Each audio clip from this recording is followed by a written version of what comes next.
I just went to this restaurant. The order was $20. So I get there, and this happened before. I get there, and the order has already been picked up.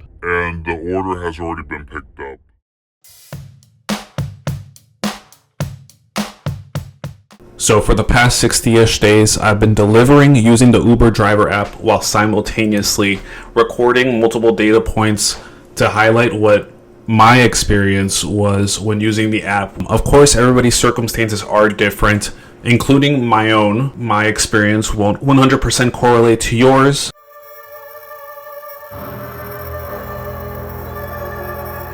So for a quick rundown, I live in a relatively small metropolitan area, a little over 200,000 people of population, and tend to not always go online at the best times. You know, if I wanted to min-max, make this the most I could possibly make, then I would obviously go online at the peak hours and use like multiple apps, but I have a normal 9 to 5. So if you're, you know, one of the people that are in a situation similar to mine, congratulations, this video is highly relevant for you. If not, then I'm sure you can still get some information or just be, you know, or just enjoy it. Now let's start with the data points that I wanted to get, the columns and categories. There's 8 in total. So number 1 is accepted, yes or no. I want to record everything that comes in. I want to record every single offer that comes in. The first one, if I accepted it, yes or no. The second category / column, multiple delivery with the values being single, double, or triple. So on the Uber app, sometimes you get a delivery or a trip or an offer, whatever you want to call it, where it asks you to pick up 2 orders and either take it to 2 people, 1 person, or from 1 restaurant to 2 people, vice versa, a bunch of combinations of that. Put that category there so I can track it. Correct. All right, 3, added delivery. This is a yes or a no. So when you're out delivering and you're currently, like, you know, you either are heading or you already accepted the trip and you're heading to the restaurant, or you're already have the order and then you're going to drop it off at the customer, sometimes they will send you an additional delivery to add on to your current trip. So if it's one of these, it's a yes, and if it's not, it's a no. The fourth category / column is offer pay, which is, you know, the numerical value of however much the offer tells you how much it's going to pay you, or projected to pay you. Actual pay is how much you actually get paid, whether it's more or less depending on, you know, if the tip increased or decreased or whatnot. Pickup location, it's the location, the restaurant / store, whatever it is, right? Mileage, the total mileage that it gets from my location when I get pinged for that offer to pick up the item or order, whatever it is, and then actually deliver it to the customer. That's encapsulated in the mileage category, and it's also what's on the screen when you get an offer. And then the last category / column is the date, and currently right now it picks up the month, day, and year. All right, let's get right down to the data. Let's start off with this one.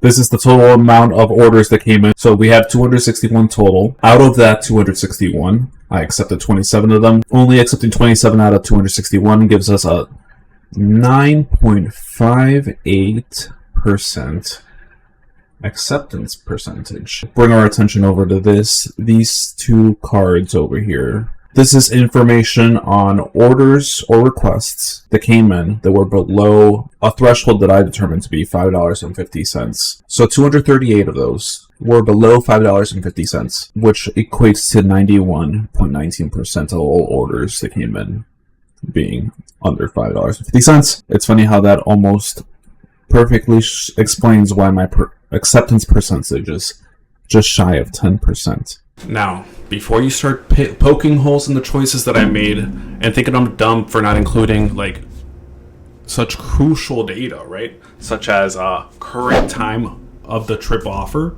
or, you know, tip amounts, fare amounts, or the total time from offer acceptance to delivery would be a nice little data point that you could just, there's more, but those are just, you know, the easy layups. You know, thought about it and just didn't choose to do that now because you know, the recording process is not as easy as I'd like it to be. So I either thought it was too much work to record it, or you know, I just didn't think about it. I don't know.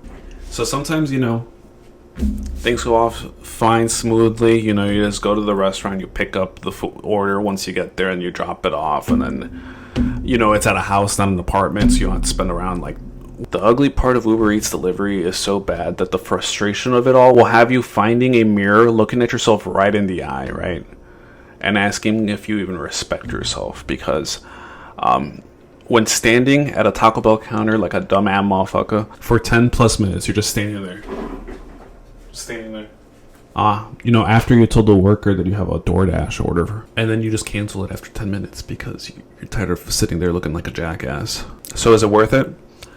I would say the only part of it is worth it is if you do it strategically. So which is not as ideal as the whole proposal, when being able to turn it on whenever and, you know, just get some extra cash here and there. And you'll turn it off whenever if you just want to do one trip, if you just want to do 15 minutes, whatever, like you can do it or not. Unfortunately, at least, you know, in my smallish area, not the smallest, but smallish area that I live in, it's only feasible to do that when the weather isn't the best. Or, you know, not even that, even if it's just raining a little bit and it's, you know, a certain time later usually, but not too late. That's when or maybe even during lunchtime. But like I said, I can't really do that because I work a 9 to 5 Monday through Friday. Those are the best times to do it because you'll actually get orders that are decent. A large amount of them, sometimes they're $2. It's just not worth it.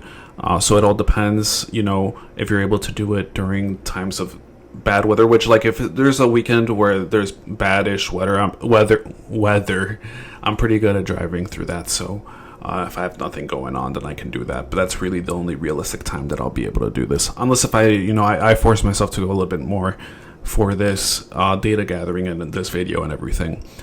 But that's the conclusion that I come up with. For new data points to gather for the next round, if I were to do this again, which who knows, you know, it would be accepted then canceled. So there's a lot of orders that I accepted and then I either get there and the order had already been taken, as you could see from the video that earlier.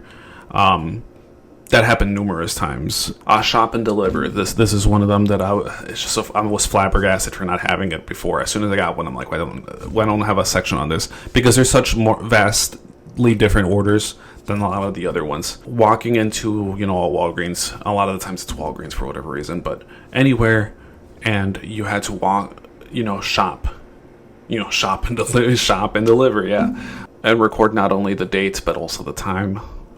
Because time is probably even more important than the date. And I only have the date. So, self-explanatory there. This is the way I was recording. So I'm driving around, you know, I get an order. If I get an order, I just screenshot it, right? After every single time, you know, I go online, I'll have like 20 plus screenshots, or maybe even more, of all these delivery offers that I get. And then I manually enter the data into my spreadsheet. That's how I do it. Now, I wish there was a better way. I tried looking up like the API access to see if you can do that, but it really just it didn't look like you could get any actual like driver data. You could just get like personal account data from what I could see. But then again, I didn't really look that much into it because I'm not very familiar with all of that. So, yeah. Pretty crazy.